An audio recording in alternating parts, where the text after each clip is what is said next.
तो आज हम पढ़ते हैं, क्या पढ़ते हैं, पार्शियल डेरिवेटिव के बारे में पढ़ेंगे।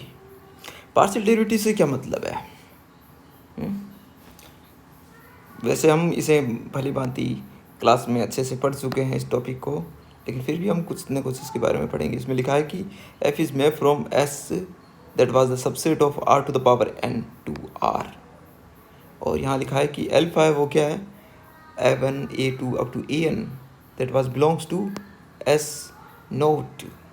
This was I think it's s interior. और यहाँ लिखा है कि क्या लिखा है, if E1 up to E1 E2 up to En from the standard basis of r to the power n that is E1 is equal to 1 0 0 0 0 and EI is the 0 0 0 0 1 at the ith place. So we say that this is ith plane.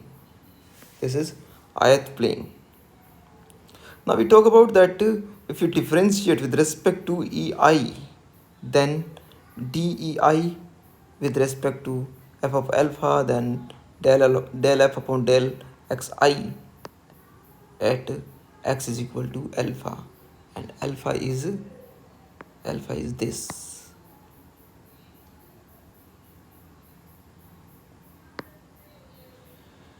So we further talk about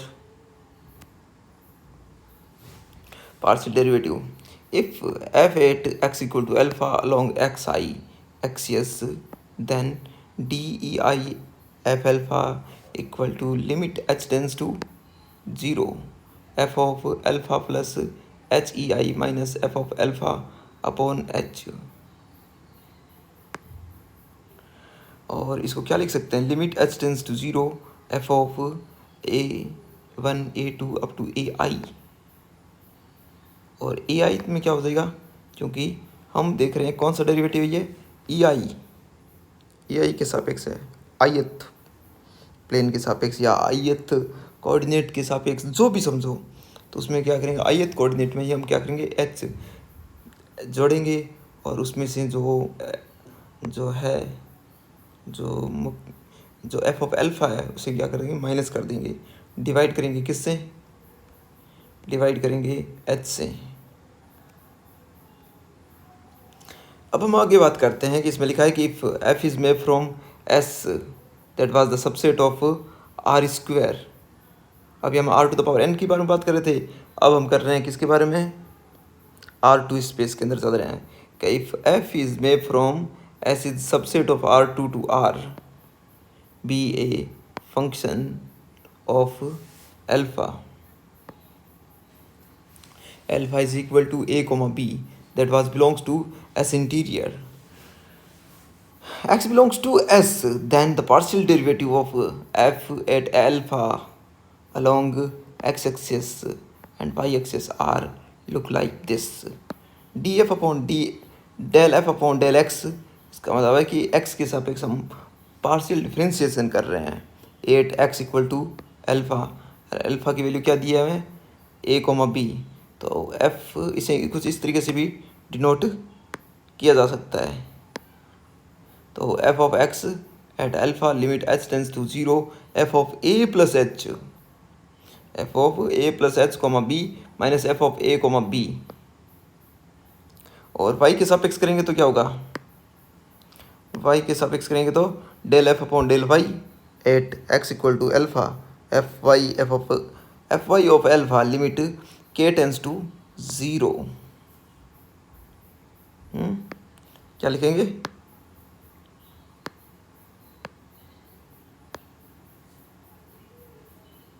I think इससे ठीक रहेगा, ठीक है। तो f of a comma B plus के minus f of a comma B divide में k, ये आता है। अब चलते हैं और आगे बात करते हैं चेन रूल के बारे में। चेन रूल कैसे काम करता है, तो फंक्शन ऑफ वन वेरिएबल कुछ इस तरीके से होता है कि y equal to f of x is differentiable function of x and x is equal to phi t is the differential function of t, then y is differentiable function. y differentiable function है, y function है x का और x function है t का, तो y indirectly function किसका बन गया, t का। तो हम निकाल रहे हैं dy अपॉन डी टी, एक पर डिपेंड कर रहा है तो dy अपॉन डी टी लिखेंगे। लेकिन हमारा जो सवाल है उसमें लिखा है y equal to f of x, यानी कि y फंक्शन है x का और क्या x फंक्शन है t का, तो dx अपॉन डी टी इस तरीके से है। यहाँ पर इसे कुछ समझाया भी है थोड़ा सा। इसमें यहाँ लिखा है, क्या लिखा है कि y is equal to f of x, और ये है डिपेंडेंट, एक्स है वो क्या वाई है वो डिपेंडेंट वेरिएबल है, ठीक है। तो वो डिपेंड कर रहा है एक्स पर, एक्स है इन क्या है, इसमें लिखा है इंटरमीडिएट वेरिएबल लिखा है इसको, एक्स को नाम दिया है इंडिपेंडेंट की जगह इंटरमीडिएट।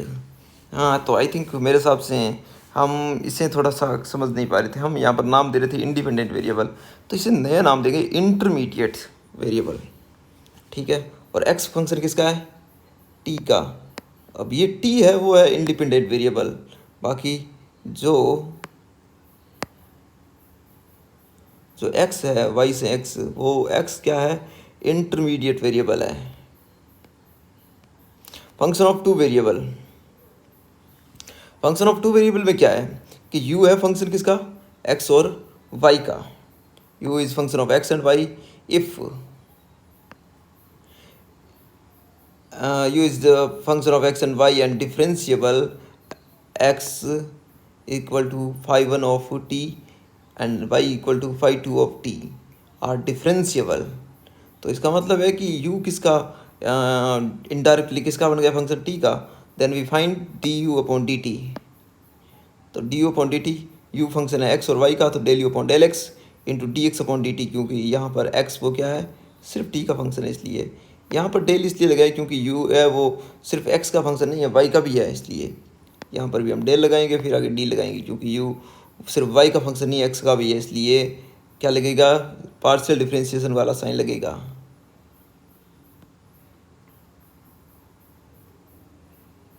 ठीक है, यहाँ देखो हमने एक बनाया है किसा, इस सिस्टम में क्या है कि u है फंक्शन है, x और y का फंक्शन है, ठीक है। तो u x और y का फंक्शन है, तो क्या निकालेंगे, del u upon del x और del u upon del y निकालेंगे। ये हो गए, क्या हो गए, डिफरेंशिएबल वेरिएबल हो गए, ये हो गए, इनको कुछ नाम दिया है मेरे हिसाब से। ये कौन से वेरिएबल है, ये डिपेंडेंट वेरिएबल जो है ना, एक्स और वाई, नहीं जो ये यू एक्स और, हाँ एक्स और वाई खुद क्या है, एक्स और वाई तो इंडिपेंडेंट इंटरमीडिएट वेरिएबल है T.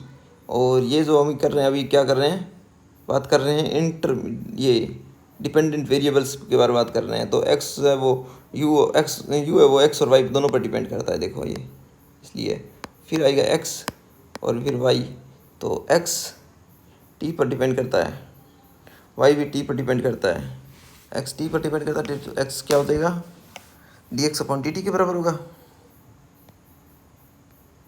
Function of three variable में कुछ ऐसे ही होगा कि u function x y z का is differentiable and x is equal to five one t, y equal to five two t, z equal to five three t are differentiable function, then d u upon d t equal to del u upon del x, d x upon d t plus में del u upon del y into d y plus में del u upon del Z into d z upon d T.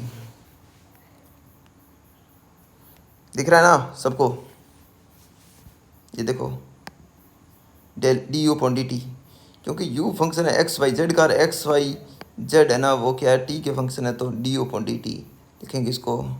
और del u upon del x into d x upon d t, del u upon del y d y upon d t, del u upon del z d z upon d T.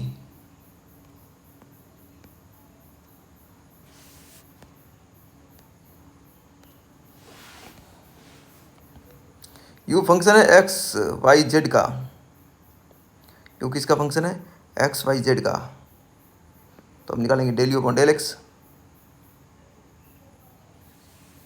हम क्या निकालेंगे,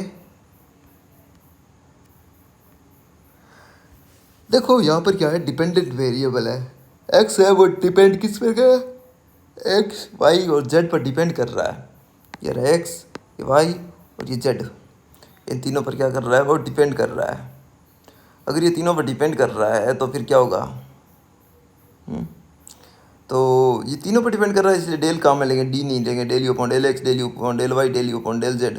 और फिर x y z है वो T के function है, d x upon d t, d y upon d t, d z upon d t. ये हो गया ये क्या हो गया, ये हो गया मेरे हिसाब से क्या था, इसको क्या बोला था, डिफरेंशिएबल, क्या लिखा था ना, हाँ डिपेंडेंट वेरिएबल ये है। ये क्या था,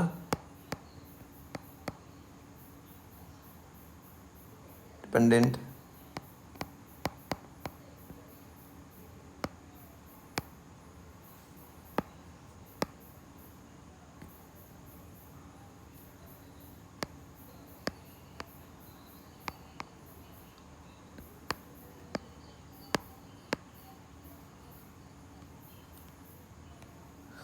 function defined on surface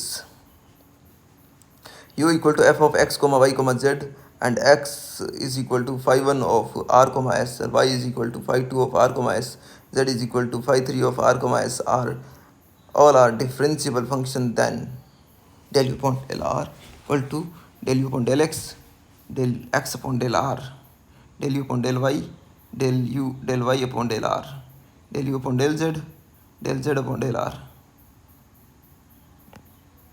easy है, कोई दिक्कत वाली बात नहीं है। इसमें लिखा है कि जो यू है फंक्शन है किसका, एक्स वाई जेड का, और एक्स फंक्शन है आर और एस का, वाई भी आर और एस का, जेड भी आर और एस का। तो यू किसका फंक्शन बन गया, इनडायरेक्टली आर और एस का बन गया। तो del u upon del x del r निकालेंगे, तो del u upon del r निकलेगा, del u upon del s निकलेगा, del u upon del x और del x upon del r, del u upon del y upon del r, del u upon del z upon del r. इसी तरीके से del u upon del s, del u upon del x upon del s, del u upon del y, del u upon del s, इस तरीके से लिखेंगे इसको।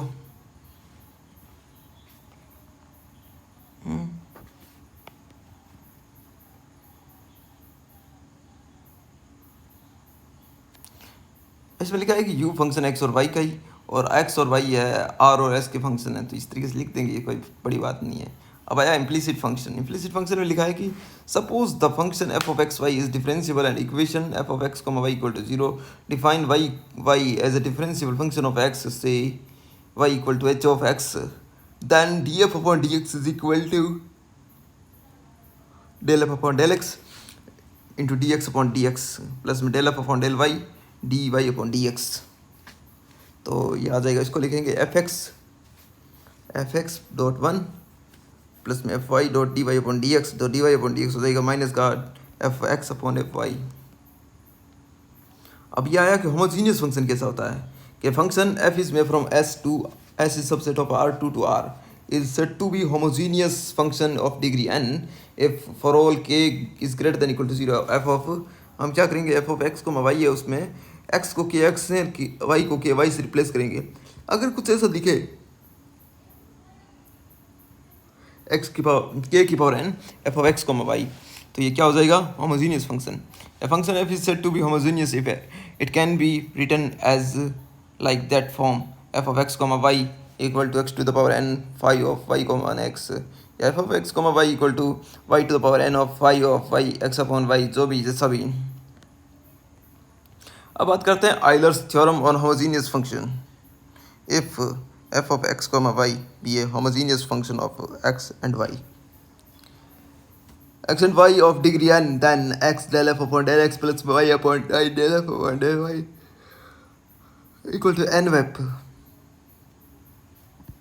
If f is homogeneous function of degree n, then ये चलो ये चारों अपने पढ़ ली होगी क्लास में ही। उसके बाद में ये फॉर्मूला भी मैंने क्लास में डिराइव करवा दिया था, तो पढ़ो याद करो, ठीक है।